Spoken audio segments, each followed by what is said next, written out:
আসসালামু আলাইকুম রহমতুল্লাহি বারকাতুহু। আমাদের বাংলাদেশে আর্জেন্টিনা, ব্রাজিল এবং বিভিন্ন রাষ্ট্রকে সমর্থন করার বিষয়টি নিয়ে রীতিমতো পাগলামি শুরু হয়ে গিয়েছে। বিভিন্ন উঁচু উঁচু গাছে, বিভিন্ন উঁচু উঁচু দালান কোঠাতে বিভিন্ন রাষ্ট্রের পতাকা ইতিমধ্যে লাগানো শুরু করেছে। কে কার চাইতে বড় পতাকা লাগাবে, কে কোন দেশকে কতটা ভালোবাসে, এই সমস্ত বিভিন্ন পাগলামি আমরা দেখতে পাচ্ছি। সবচেয়ে বড় কথা, ব্যক্তিগত পাগলামি অনেক সময় বিভ্রান্তির সৃষ্টি করছে। পরস্পরের উপরে আঘাত করা, বাজে কথা দ্বারা আঘাত করা, হাত তুলে আঘাত করা সহ বিভিন্ন ধরনের ঘটনা বাংলাদেশে ইতিমধ্যে ঘটতে শুরু করেছে। বিভিন্ন পত্রপত্রিকাগুলোও অমুক জেলার, অমুক থানার, অমুক যুবক সংঘ এত হাত পতাকা বানিয়েছে অমুক দেশের, এভাবে নানান ধরনের সংবাদ পরিবেশন করে যাচ্ছে। আর আমরাও সেগুলো দিদারসে গিলছি এবং সেখান থেকে পুনরায় আবার উৎসাহিত হচ্ছি। জানি না এই পাগলামির ব্যাপারে সরকারের কোনো নীতিমালা আছে কি না। আসলে আমরা কেন সব কিছু সরকারের উপরে চাপিয়ে দিই? কারণ সরকার একটি রাষ্ট্র চালায় এবং আমাদের সরকারের উপরে আমাদের প্রত্যাশা থাকে অনেক বেশি।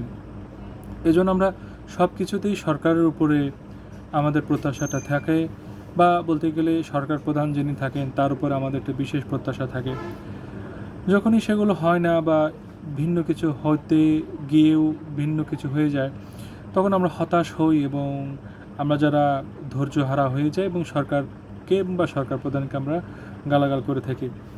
তো এই ব্যাপারে যেটা বলতে চাচ্ছি সেটি হলো যে অবশ্যই ভিন্ন দেশের পতাকা লাগানো, ভিন্ন দেশকে সমর্থন করার বিষয়ে যে কোনো একটা নীতিমালা বা বৈধতা থাকা দরকার।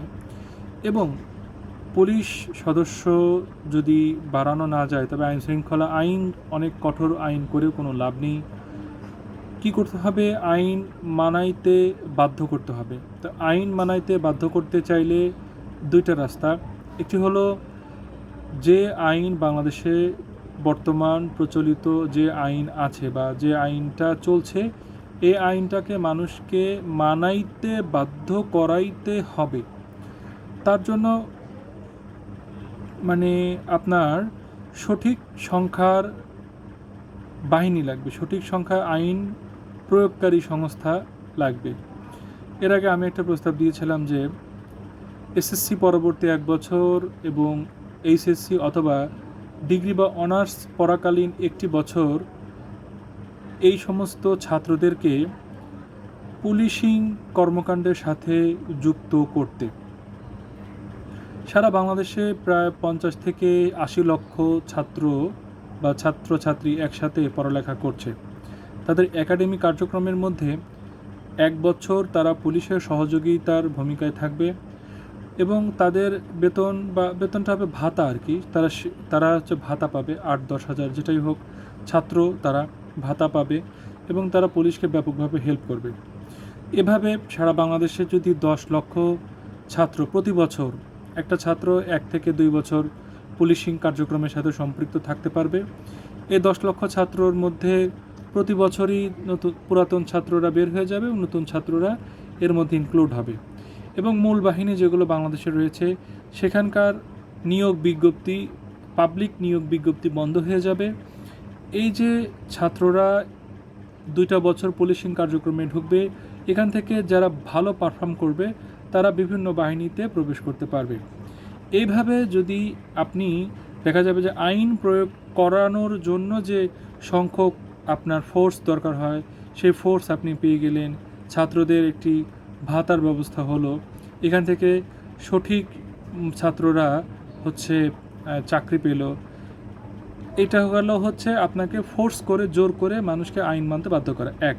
দ্বিতীয় আলোচনাটা হলো, মানুষ যেন অন্তর থেকেই নিয়ম কানুন আইন মেনে চলার মতো মন মানসিকতা নিয়ে ছোটোবেলা থেকে বড় হয়।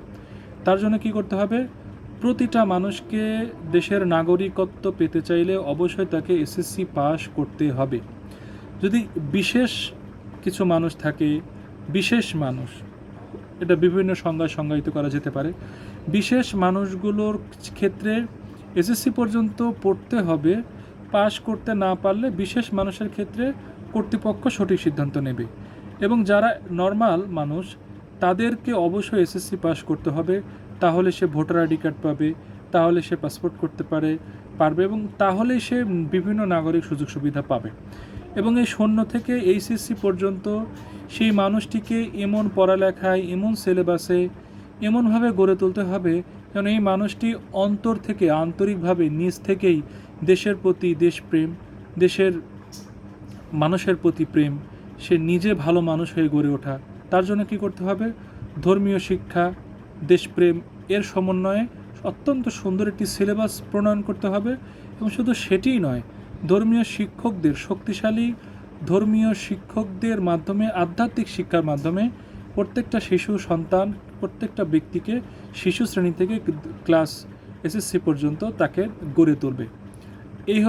এইভাবে তারা, এই যে দ্বিতীয় পদ্ধতি, এটা বলা যায় প্রথম পদ্ধতি বা দ্বিতীয় পদ্ধতি, আপনি যেটি ধরেন, যেটি আগে ধরেন বা যেটি পিছনে ধরেন, এভাবে মানুষ ভিতর থেকে দেশপ্রেম, ভিতর থেকে দেশের আইন মানা, মানুষের প্রতি শ্রদ্ধাশীল হওয়ার ক্ষেত্রে এভাবে যদি 30টি বছর পার করা যায়, তাহলে এমন চমৎকার একটি দেশ আমরা দেখতে পাবো যা আমরা আসলে কখনো কল্পনা করতে পারি না।